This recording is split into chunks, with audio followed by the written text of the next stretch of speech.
Bismillahirrahmanirrahim. Assalamualaikum warahmatullahi ta'ala wabarakatuh. Alhamdulillah rabbil alamin, wassalatu wassalamu ala asyrafil anbiya'il mursalin wa ala alihi wa sahbihi ajma'in. Alhamdulillah, we are still discussing on our chapter 4 of this book, Positive Islamic Psychology, a transcendent model to achieve peace, happiness and success in the 21st century. And today I'm going to discuss a subtopic on characteristic and factors of mental illnesses. As we know, in this 21st century, the problems of mental illnesses is getting very, very severe, and in many countries it is getting out of control.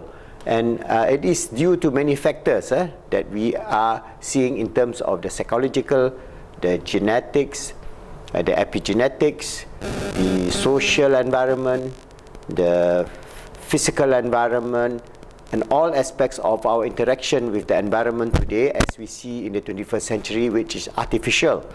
So we have a lot of problems, for example, like psychological problems due to, for example, artificial lighting, even depression due to artificial lighting. So there are many series of factors that we have to figure a way out. So in our book, we are just giving some ideas, the gross or the rough overview of the nature, the characteristics and factors of mental illnesses. This is the writing of Professor Muhammad Mahdi Jenkins. So I'll just read one or two of few paragraphs, and then I will try to give you some explanation. When I say mental illnesses is not inherited, I mean that there's no gene or combination of genes which produces most of the type of mental illnesses. It is not surprising that mental illnesses tend to occur often within some families. Mental illnesses is a set of learned characteristics. Some environments are more likely to shape the characteristics associated with mental illness than others. Among the most powerful influences in the environment are the social influences. Family are the most powerful source of social influence, particularly during the early years.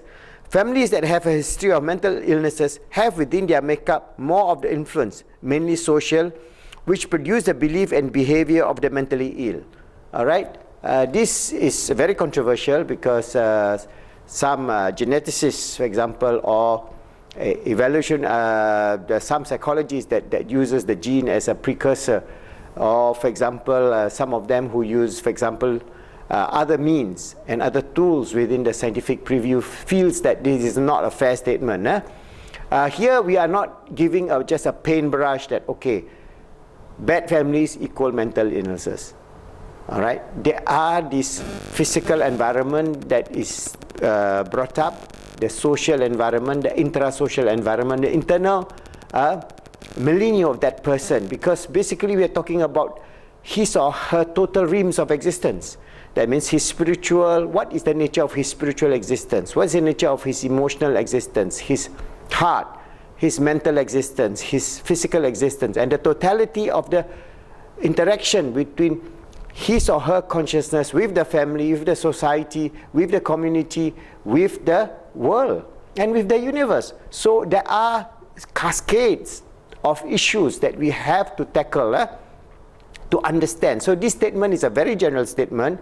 Naturally, we will, more and more evidence are showing that there are some relationship in terms of the genetic makeup that will cause a certain side and effect. But as I mentioned in the earlier videos of epigenetics, those precursors or weaknesses within the genome is not a death sentence. It is reflected in terms of the environment.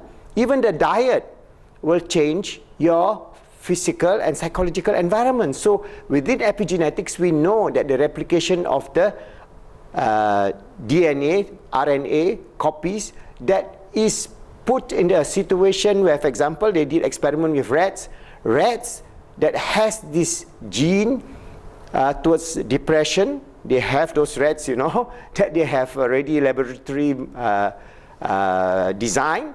These rats are very depressive, but they made these rats to have litters, babies, and then they have these litters to be licked by another rat that is very motherly. So this litter that supposedly carry the genetic makeup of depression from the gene of that mother rat has now been brought up by a surrogate. And that surrogate is very loving, very caring, very licking, and very playful. So that manifestation of that gene, that potential gene to be depressive within that rat is not manifested. It is subdued.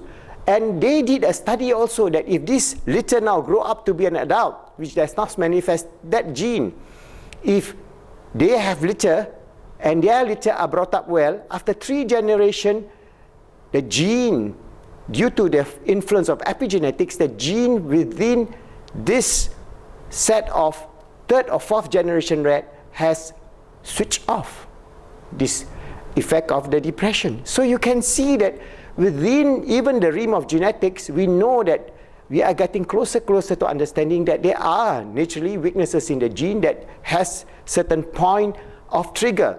That point of trigger happens only when the physical environment, the intra and intersocial environment, and the whole makeup of the spiritual, emotional, mental, and physical self is punished to the extent that it is made broken, or it is made very, very tough for that person to survive in a normal manner, having freedom from mental diseases or fear or worry or depression and so on.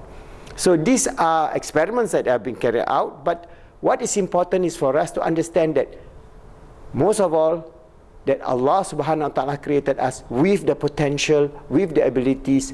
There may be some deficiencies in which we have the tendency to have anxiety or depression or bipolar or ADHD, whatever that you can see now being manifested quite regularly. But we believe that it is the physical environment, the social environment, the intrapersonal environment, the diet, and all the things that make up this modern life in terms of the kind of things that we do. We are no more connected with nature. For example, depression, one of the highest levels of depression is being disconnected. We are living in a world of things, in a world of material things and video games and so on. So we are disconnected with the physical environment. So what they do, they have done experiments where they bring people who are depressed, bring them to nature, have them breathe in beautiful fresh air, help them see nature, help them see the singing of the birds, the fishy, the sound of the animals, the forest, and so on, and they get less depressed. Especially with this Islamic idea in which we can teach them how to do zikr, we teach them to appreciate the gifts of Allah, we teach them how to understand nature or how Allah create nature, we teach them to be understanding their role as being the servant of Allah, and we teach them their role to be the Caliph of Allah, and so on. So those things, as we begin to infuse them with a higher level of understanding, they are connected by nature, because intrinsically we are all connected to the nature that Allah has created. That means the birds, the bees, the forests, the trees, the flowers, such joy. All right? And if we can understand that as part of our intrinsic makeup, I'm not talking about this artificial makeup of the modern world of shopping complexes, video games, cinemas, horror films, make-believe games, and so on that they are doing all the time. What we are saying is basically, if we go back to our intrinsic self, what is our intrinsic self? Allah has created us with the spirituality, with the qalb, the heart, with the akal, with the mind, with the jasad. And all of it yearns for returning to the beauty of paradise. So we have this paradisal idea within us. Within every Muslim, we have this paradisal idea of our existence is a reminiscence of the paradisal infusion of our, I would say, the spiritual DNA. It is given to us. We see the beauty at the point of our existence when Allah created us and created Adam and put him in paradise. We were creatures of paradise. We have this mithaq, this covenant with Allah subhanahu wa ta'ala. When Allah tells us at that realm of our spiritual existence, in this beautiful place, Allah asks us, am I not your Lord? And we say yes. So we have this imprint of the nature of beauty, of joy, of paradise, of seeing the beautiful things within the streams, the rivers, the birds, the bees, the migration, the butterflies that you imagine. And if we connect ourselves back towards this nature, then we have less and less mental problems. If we disconnect ourselves with that natural self, we have more and more mental problems. As we have more and more mental problems, then we say, okay, this is genetics, or this is genetics, this is genetics, and everything goes back to your genome. And then you become hopeless, helpless, because if you don't have free will, your genome controls your action, then you're not responsible. How can it be? For example, if it is your genome that causes you to commit murder, for example, they say, oh, because I have this gene that make me aggressive, then I kill somebody. So I'm not responsible, it's my gene. My gene, it is my genes. So this is the debate that is going on today. But within the perspective of Islam, we have this balanced view. We know we have certain genetics deficiencies, and I have explained in the previous video, between nature and nurture. But we must understand within the framework of epigenetics, because I want to give you a simple diagram for you to see this, so that maybe when I explain mental diseases within the perspective of positive Islamic psychology, you would not be saying, oh, we are just brushing it with a brush teeth, and it's not fair to those who are mentally ill, those who are in mental hospitals, and so on. Remember, we are not degrading anybody, but the nature of our existence is this way. All right, if you take, say, for example, epigenetics,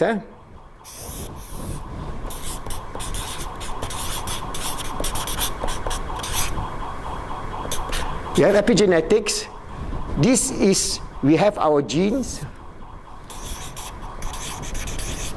and then we have our, all right, we have our genes, and then we have our self. So if you look at this chart here, assuming that